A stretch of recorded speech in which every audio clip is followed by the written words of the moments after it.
Najua kuna watu wanatafuta kuchafua Kenya kwa mbinu zote. Rais alisign. Hii sheria ilikuweko. Amendment ilianza 2024. Amendment ilifanywa na bunge. Mimi niliamuka on Wednesday. Mimi nikiwa na kwa sababu hiyo ndio ilikuwa kazi yangu ya siku hiyo.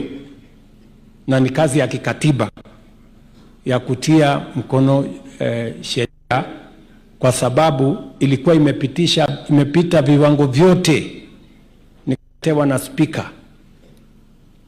Bahati mbaya tukapoteza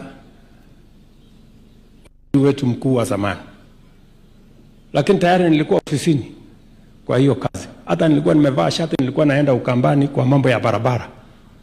So I was on duty just like any other citizen. Hakuna kitu ya kuficha, hakuna kitu ya giza, hakuna kitu inafanywa usiku.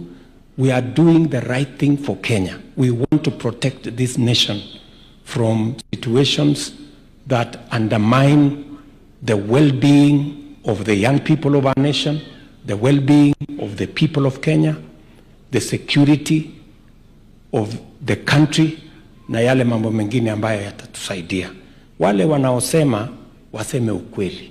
Wawachane na porojo, wawache misinformation, wawache disinformation.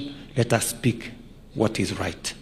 Na Kenya itasonga mbele if we are all together. Kwa hivyo, asanteni sana kwa kunisikiza. Nitarudi hapa tena Mungu akitujalia, na wapenda